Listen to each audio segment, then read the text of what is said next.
अनुबंधित चिकित्सा कर्मियों के अनशन का 16वां दिन। हड़ताल को हो गए हैं 23 दिन, लेकिन सब कुछ जस का तस।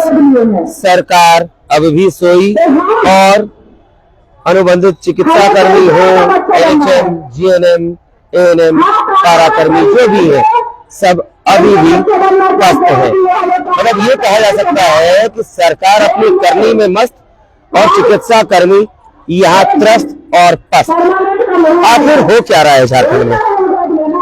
केवल आंदोलनों का दौर।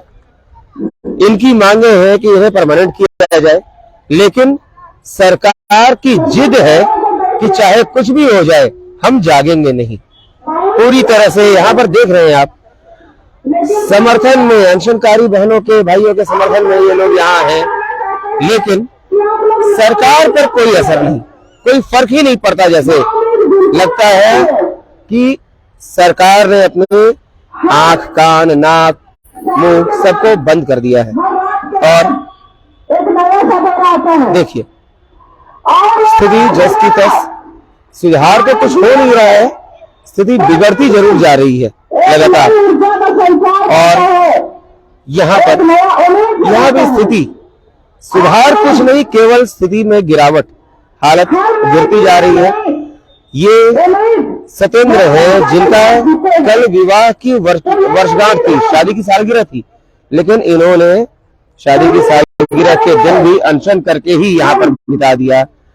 कल ही राज्य के मुखिया हेमंत सोरेन जी की शादी की भी सालगिरह थी, वे कहीं और, लेकिन यहाँ अनशनकारी अनशन पर बैठे हुए बस दिन गिन रहे हैं, समय गिन रहे हैं, समय का इंतजार कर रहे हैं कि कब सरकार की आंख खुले और सरकार इनकी मांगों पर विचार करके इन्हें नियमित करने की दिशा में कदम उठाए। यहाँ पर बैठक चल रही है, लोग आपस में चर्चा कर रहे हैं कि आखिर सरकार को कैसे जगाया जाए। सरकार को जगाने के लिए कोई रास्ता नहीं दिख रहा, सभी परेशान। जो एक बात कही जा सकती है, सरकार मस्त है लेकिन चिकित्सा कर्मी त्रस्त और पस्त है। स्थिति बिल्कुल भी नहीं सुधर रही, स्थिति बिगड़ जरूर रही है, हालत खराब जरूर हो रही है, लेकिन सरकार पर कोई असर नहीं, कोई फर्क ही नहीं पड़ता।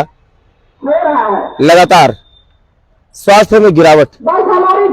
और यहाँ चिकित्सा कर्मी यहाँ हैं जो इनका हौसला बढ़ाने के लिए पहुंचे हुए हैं। किसी भी तरीके से इन अनशनकारियों के हौसले में कमी ना आए, सबका हौसला बना रहे लगातार, इसी के लिए यहाँ पर सभी बैठे हैं। इन्हें माइक के माध्यम से जगाया जा रहा है, उत्साहित किया जा रहा है, जोश दिलाया जा रहा है कि कोई हार ना मान ले। यहाँ सिस्टर जूही नींज, इन्हें भी चिकित्सा कर्मियों को जोश दिलाने के लिए आप देख सकते हैं अपनी बात सभी जनता तक तो पहुंचा दी गई, लेकिन सरकार शायद कान बंद करके बैठी हुई है। सभी के कानों पर लगता है इतना मैल जम गया है सरकार के कानों पर कि इनकी चीख पुकार, इनका भिक्षाटन, हर तरह का उठाया जाने वाला कदम, इनका अनशन, कुछ भी सरकार को, मुख्यमंत्री हेमंत सोरेन को और स्वास्थ्य मंत्री बन्ना गुप्ता को दिखाई नहीं दे रहा, सुनाई नहीं दे रहा, उन पर जू भी नहीं रेंग रही। लेकिन ये क्या करें, मजबूरी है, आखिर नियमितीकरण की मांग जरूरी है। और हम बात करके देखेंगे। यहाँ जूही सिस्टर हमारे साथ हैं, अभी जोश भरने की कोशिश कर रही थी। जूही जी, अभी जो हालत है, आज 16वां दिन हो गया अनशन का, क्या लगता है सरकार के ऊपर कोई असर पड़ने की उम्मीद लग रही है अभी कि नहीं? देखिए, हम अभी तक नाउम्मीद हुए नहीं है। और रही बात सरकार की, उनके रवैया से तो ये लगने लगा है कि पता नहीं हम इस राज्य के कर्मचारी या वासी है भी या नहीं है, क्योंकि किसी भी परिवार का बच्चा इतना दिन भूखे प्यासे सड़क पर रहे भटके। यहाँ तक कि भिक्षाटन भी किया गया, भीख भी मांगा गया सरकार को जगाने के लिए। जी, क्योंकि हम इतना अल्प मानदेय पे काम करते हैं और इतने लंबे समय से आंदोलन पर बैठ गए हैं, हमारा जो आर्थिक स्थिति है वो सारा चरमरा गया है। अब हम सरकार से मांग लेने के लिए, अपना हक लेने के लिए, आंदोलन करने के लिए भी हमारे पास फंडिंग नहीं हो रहा है। यहाँ हमें ये भी पता चला कि जो लोग यहाँ पर आते हैं अब उनकी भी आर्थिक स्थिति बहुत ही अधिक दयनीय हो गई है। जी हाँ, समझ सकते हैं कि जो जिसे 16,000 मिलता है उसके पीछे परिवार है, माँ बाप है, बाल बच्चे हैं और खुद अपने मांग के लिए दिन रात एक करके हम लोग आ रहे हैं, जा रहे हैं राज्य में, तो स्थिति तो समझ ही सकते हैं कि हमारी क्या हो सकती है। जानकारी मिली है कि सरकार ने आउटसोर्सिंग के रूप में ऐसे लोगों को रखा है जो अनएक्सपीरियंस्ड है, कोई एक्सपीरियंस भी नहीं है। क्या वो लोग संभाल लेंगे चिकित्सा व्यवस्था? देखिए, सरकार अगर चाह रही है कि हम आउटसोर्सिंग से अगर हमारे आंदोलन को दबाए या वो ढकने का प्रयास करे कि आपके नहीं रहने से भी हमारे विभाग में काम हो रहा है, बहुत अच्छे तरीके से हो रहा है, लेकिन हम ये बता दें कि आउटसोर्सिंग अभी जस्ट करंट वो फ्रेशर पढ़ाई करके आके अभी वो नौकरी पर गई है, जबकि हम अनुभवी लोग हैं। इतने जो 15-16 साल काम करने के बावजूद भी हमें बार बार रिफ्रेशर ट्रेनिंग दिया जाता है कि कहीं कोई मिस्टेक ना हो जाए, और ये कल परसों बहाल करके वो दिखाना क्या चाह रही है कि हम इनके बदौलत अपना काम हम निकाल लेंगे, तो ये बेमानी वाली चीज। मतलब सीधी सी बात है, किसी को भी सफेद एप्रन पहना देने से वो चिकित्सा कर्मी तो नहीं बन जाएगा। सही बात है, आपने सही कहा। तो अब सरकार को, मान लीजिए कि हेमंत सोरेन जी आपकी इस बात को देख रहे हो, आप उनसे क्या बात करेंगे? अभी आप क्या बोलना चाहेंगे, उनको बता दीजिए। हम माननीय मुख्यमंत्री जी से यही अपील करेंगे कि हम, यदि आपको लगता है कि जो भी आंदोलन पर बैठे हैं वो लोग आपके नहीं है, बाहरी लोग हैं, या कुछ ऐसा भी अगर मन में आपका चल रहा हो, तो हम ये कहना चाहेंगे आपके मीडिया के माध्यम से कि हेमंत दादा, हम आप ही के गांव घर के लोग हैं और आपकी बहने भाई रोड पर आज मजबूर हो गए हैं। तो जब अपने घर के नेता हैं, मंत्री हैं, उनके बावजूद अगर उनके घर के बच्चे अगर रोड में रहे तो ये हमारे लिए काफी दुखद होगा, ये और राज्य के लिए भी शर्मनाक है। तो हम ये रिक्वेस्ट करेंगे कि हमारी बहुत बड़ी मांग नहीं है, आप हमारी मांग को जितना जल्दी मान लीजिएगा, उतना जल्दी जनता को जो हम सेवा देने के लिए जो बहाल किए गए हैं, पुनः अपने जगह पर जाकर हम सेवा दे सके। मतलब सीधी सी बात है, घर का कोई सदस्य अगर भूखा प्यासा है तो मुखिया भी आराम से सो नहीं सकता।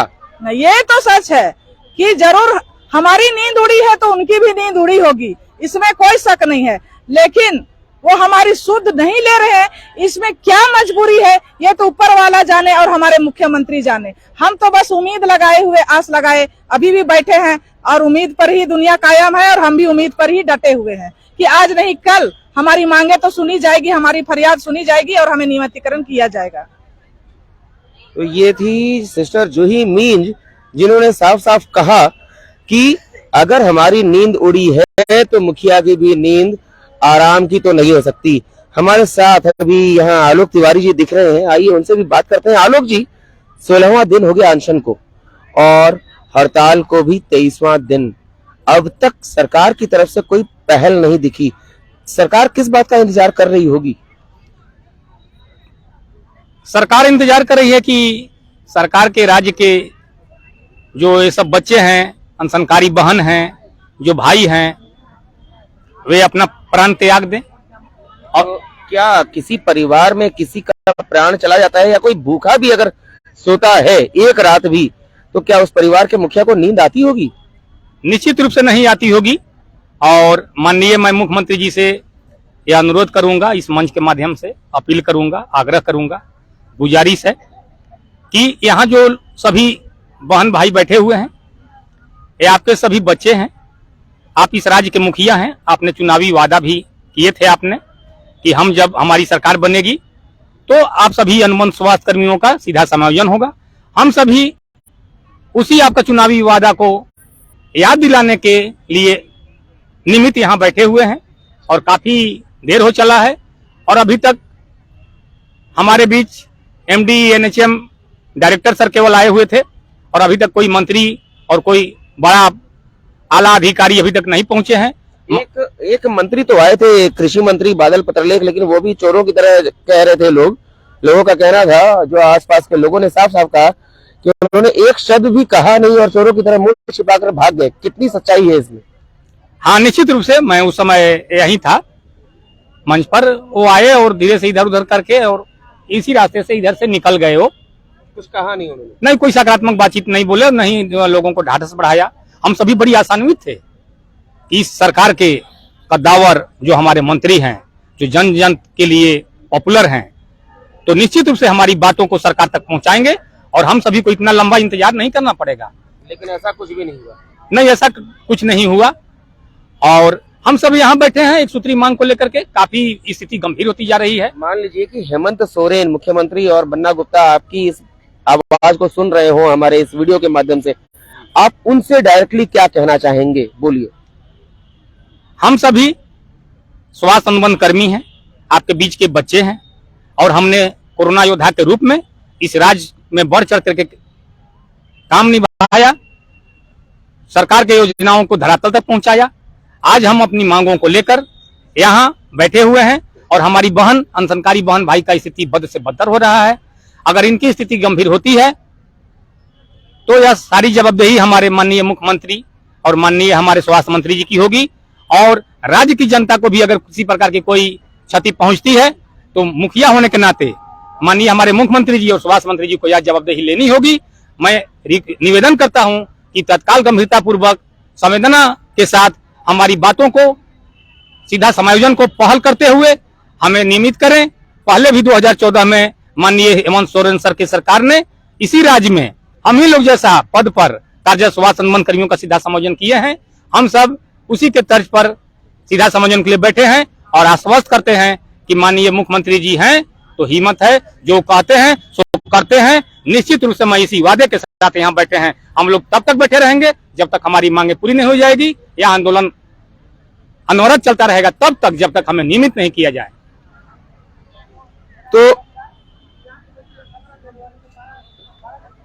तो ये आपने देखा आलोक तिवारी को, जिन्होंने साफ साफ कहा कि सरकार से उम्मीद तो अभी भी है। आइए अब कुछ महिला चिकित्सा कर्मियों से बात करके देखते हैं इनके मन में क्या उम्मीदें हैं।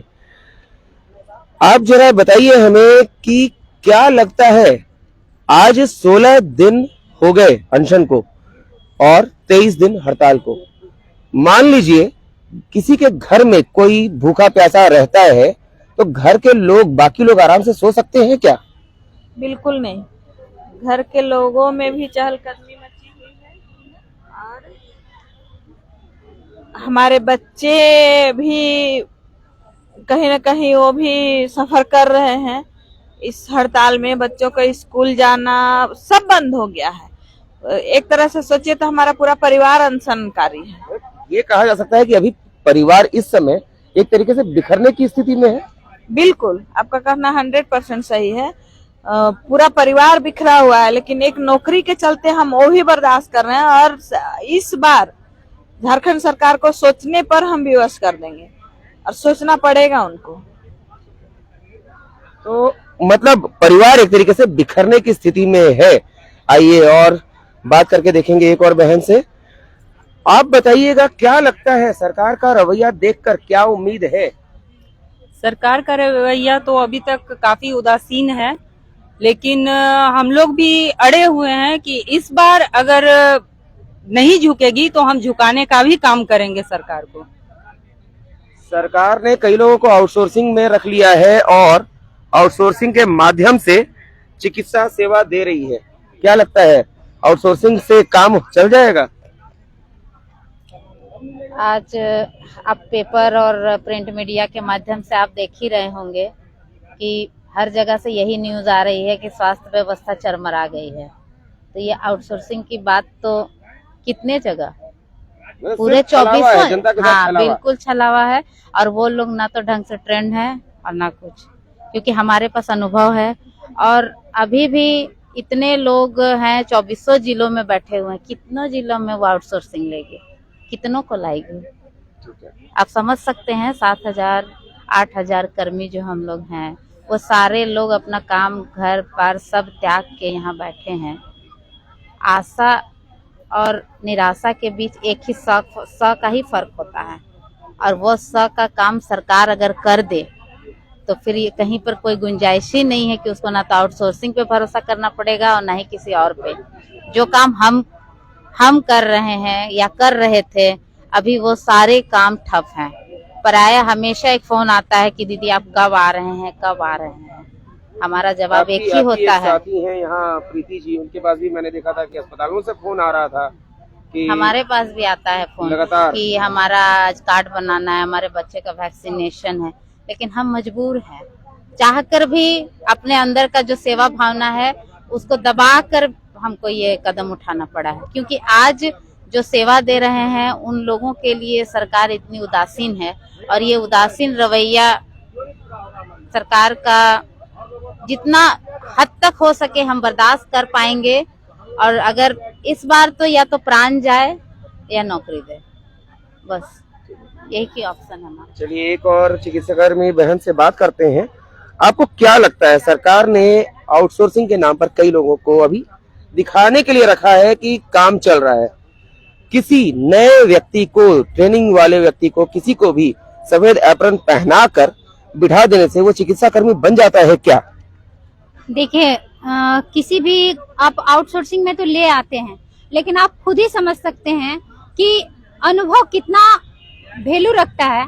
हमारा 16 साल का एक्सपीरियंस, और आप जो ठेके पे जिनको भी लेके आ रहे हैं, आप समझ सकते हैं वो कितने दिन का एक्सपीरियंस उनके पास होगा और क्या एक्सपीरियंस उनके पास होगा। आपने अभी बताया और मेरे कई साथियों ने भी बताया कि जैसे कि हमारे पास फोन आ रहे हैं लोगों का कि दीदी आप कब आइएगा, मैडम आप कब आइएगा, हमारे बच्चे को वैक्सीन लगाना है, कोई गर्भवती महिला है तो आप कब आइएगा, हमको अपना चेकअप करवाना है। हम लोग गांव स्तर पे एक डॉक्टर का काम करते हैं, बच्चों को इम्यूनाइज करना, गर्भवती महिलाओं का जांच 4NC हम लोग देते हैं। उनका जैसे ही वो गर्भवती होती है तब से लेके उनके 9 महीने तक देख रेख करना, साथ ही उनको वैक्सीन लगाना, बहुत तरह की सेवाएं हैं जो कि गांव में हम लोग देते हैं। चाहे वो परिवार कल्याण से संबंधी हो, चाहे वो एनीमिया से संबंधी हो, स्कूल हेल्थ प्रोग्राम से संबंधित हो। आज के डेट में स्वास्थ्य विभाग में 33 तरह के प्रोग्राम चलते हैं, और उन 33 तरह के प्रोग्राम के लिए हम लोगों को इन 16 साल में कई तरह के हम लोगों को ट्रेनिंग दिया गया है।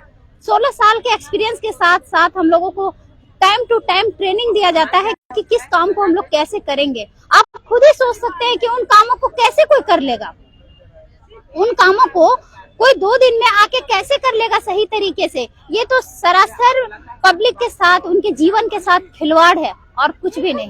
यदि दिखावे के लिए आप आउटसोर्सिंग में किसी को ले भी आते हैं तो वो आप नहीं दे सकते हैं जो हम देते आ रहे हैं और दे रहे हैं। मतलब ये तरीके से जनता के साथ और आप सभी के साथ खिलवाड़ है।